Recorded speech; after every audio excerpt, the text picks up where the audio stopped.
Hello there and welcome. I am going to explain an idea that every child should learn before they even go to school. And yet, most people go right through their life and never really understand it. Dr. Maxwell Maltz, around 1960, said it was the greatest psychological discovery of his generation. It's on self-image. You see, you and I have an image of ourselves. It's how we see ourselves. I know there's a reflection come back from the mirror. I can see me. That's a reflection of my physical being. But that's not how I see me. I see me in my mind. And it's based on information that I have on me. Now, some people have a lot of false information, so they've got a very false self-image. Around 1960, Dr. Maxwell Maltz wrote a book called Psycho-Cybernetics. Cybernetics was a new idea. Cybernetics was something that was discovered around the Second World War by a physicist and a mathematician, Weiner and Rosenbluth. They didn't even have a name for it. And it was used for heat-seeking missiles. And they pointed out that cybernetics is the science of control and communication in the animal and in some machines.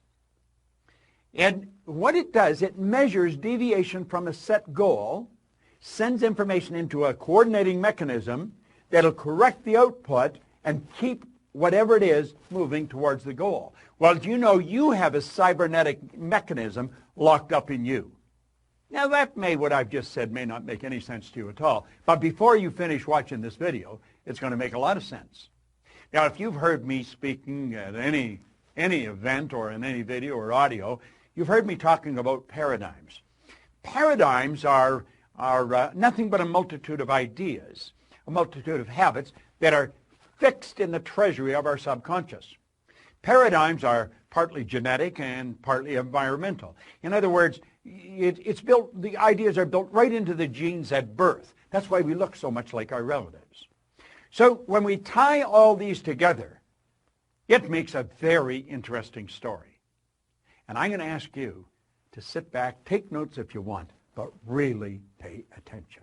If you have kids in school, this is critical. If you're in sales, your sales will skyrocket. Relationships, just anything that you're going to do is dependent on how you see you. So let's think about it. Cybernetics and paradigms. Very, very interesting subject. Cybernetics and paradigms are both control systems that operate essentially on the same principle. Both maintain a definite course of action and will not deviate from the course that has been established. You must alter the paradigm to achieve the result that you desire. Now think about that for a moment. You'll see people stuck at a certain level. Go ask any sales manager to give you the names of their salespeople, and they can tell you what those salespeople are going to do next month and next year. Why? Because they're programmed. They just come in about the same, maybe up and down a little, but they come in about the same. How about athletes? Every coach will tell you exactly how they're going to play. There's patterns. They're called habitual patterns. Well, that's a paradigm. Now, this is a beautiful concept, so let's understand it. Cybernetics and paradigms, all right? There's a thermostat. Now, a thermostat in your home is a cybernetic instrument. Now, I live in Toronto, so a good part of the year it gets pretty cold there. Other parts of the year it gets pretty warm. But in the winter, you would have your thermostat set to control the room temperature at around 70 degrees. Now, you could be sitting there reading a book or something, and all of a sudden you feel a draft around your feet, and you're starting to feel a little cool, and you think, what's going on? So you go and look at the thermometer, and you notice that the temperature is not 70, it's dropped to 65 degrees. You start to investigate, you think, what's wrong? And you'll notice the front door's open. Now, it used to be, when I was a little boy, you'd go and check on the furnace, because maybe the furnace had gone out. And you'd have to shake all the ashes down and build another fire and get it going again. Not today. Today, we've got cybernetic mechanisms hooked up to our heating system. You see, the thermostat measures the deviation from the set goal. What was the set goal? The set goal is 70. But the temperature is at 65. Things have changed. The thermostat sends a message to the furnace, and automatically the fire is turned on. The fan's turned on, and the temperature starts to rise. And it gets up to 66, 67, 68, 69, and it'll take it right back until it's back on course at 70 degrees. And then the fire and the fan are turned off. Now think of that. And it all happens automatically. That's a cybernetic mechanism. Interesting, isn't it? Do you know you've got a cybernetic mechanism in you? Let's look at it another way. Let's look up at the sky. Here's a big plane. Now, the automatic pilot on a commercial plane is a cybernetic instrument. That's exactly what it is. And you see, a flight pattern is programmed into the plane's computer system. When the plane goes off course, the cybernetic system measures the deviation from the said goal, and it corrects the flight pattern. The plane is brought back on course. It's correct. You know, a rocket going to the moon is off course 97% of the time. Let's take a look at it from a different perspective. There's a plane leaving Chicago, and it's flying to Paris. Now, when the plane leaves the vicinity, it's just getting off the ground. You see the wheels are still down. It's just getting up there. The automatic pilot is flipped on. The pilot could come back and have dinner with you. Now, they don't leave the cockpit, but they're not necessarily doing it. It's all done automatically. And you see, when that plane's flying along, it gets hit by some turbulence, gets knocked off course. Do you know what happens? The cybernetic mechanism cuts in. It's activated, and it puts the plane back on course again. It all happens automatically. Pilot doesn't even have to do anything. But ultimately, although it goes off course and gets knocked back on course, it ends up in Paris. Now think about that for a moment. Here's you, and you have locked into your subconscious mind a self-image. And that self-image operates like a cybernetic mechanism. Okay? Your self-image is a cybernetic instrument. Now, let's suppose your self-image is that you are overweight. Oh, you don't talk about it. You don't want anybody else to talk about it. But inside you feel you're overweight. And you just get to a point where you can't handle it anymore, so you make a decision, I'm going to go on a diet, and you instantly move into action. Now what happens? Well, you start to lose weight. Why? You're starving yourself. You don't eat anything white, and on we go. No more chocolate. Why? Because they make you fat. That's not what makes you fat. It's the image that makes you fat. If you had a skinny image, you could eat all the chocolate in the world. You just pass off what's not needed for the manifestation of the image through your eliminative system. Eliminative system is one of the systems in your body. Now here's the point. When a person who is overweight goes on a diet without changing or altering the self-image, any weight loss is temporary. That's why people gain and lose tons in a lifetime. See, they lose it, you're automatically programmed to find whatever you lose. The self-image, being a cybernetic instrument, measures the deviation from the set goal and immediately corrects the course. The weight that was lost will be found. You see, you look at the scales, you don't relate. That's not really me. It's not really me. So what happens?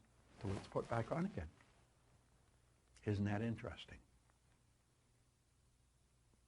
I know. If you have a weight problem, you're saying, damn, I never knew that. Well, now you do know it. But you see, if you're going to change the weight, you've got to change the paradigm. That's what our company's all about. We help people change paradigms. We help them live in the body they want to live in. I'm so happy and grateful now that I'm at my perfect weight. I'm looking good. I'm feeling great. You can do that. You can live the way you want to live. You're God's highest form of creation. Where's another area that we could use? Well, you can use it in any area. Let's take a child in school. Now, this is all in Psycho-Cybernetics, Dr. Maxwell Maltz's book. And here's something else. What's the point of making heroic vows of amendment if the same old lawbreakers are going to keep them? I am going to take the weight off. But you don't change the lawbreaker, the paradigm. Emerson was right. Of what use to make heroic vows of amendment if the same old lawbreaker is going to keep them? Let's look at a student in school, all right?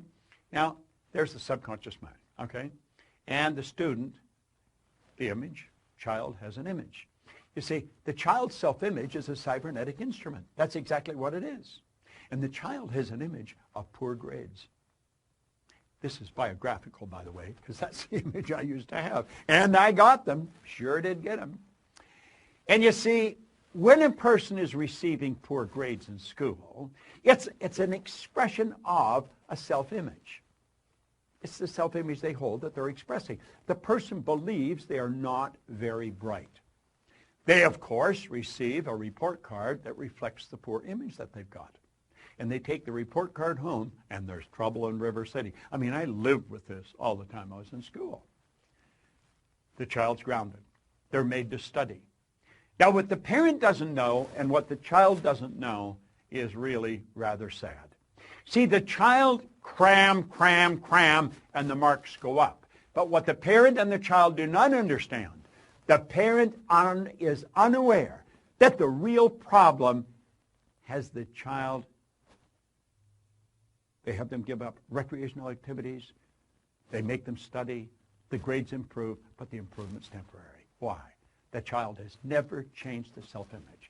Parent doesn't even understand self-image in most cases, and certainly the child doesn't. And so what happens? Oh, they got a good test. When the report card comes out, nothing's changed.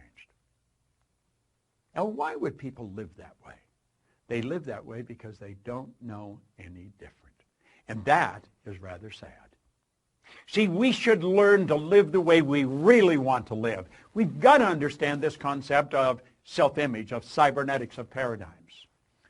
You know, Oscar Wilde said something really beautiful one time. He said, selfishness is not living as one wishes to live. Selfishness is asking others to live as one wishes to live. You've got to develop the courage. You've got to develop the awareness, the wisdom to live the way you really want to live. Life is very short, and it's over very fast. And you can have, do, or be anything you want. You're God's highest form of creation. If you really want to check in to programs that will change the course of your life forever, understand this. Myself and my associates in our company spend all their time studying this. I have personally been studying it for over 50 years. We have some of the best programs in the world. Some of them run for a week. Some run for a year. Some run for an hour every day. But I'll tell you this. They'll have you running in the direction that you want to go for the rest of your life. Leave us your information. Let us talk to you. And absolutely refuse to spend another day living the way someone else wants you to live, so that they're going to be happy with you. See, most people live the way they think other people think they should live. At the very best, that's got to be a bad trip. This is your life. Make it a phenomenal experience. This is Bob Proctor.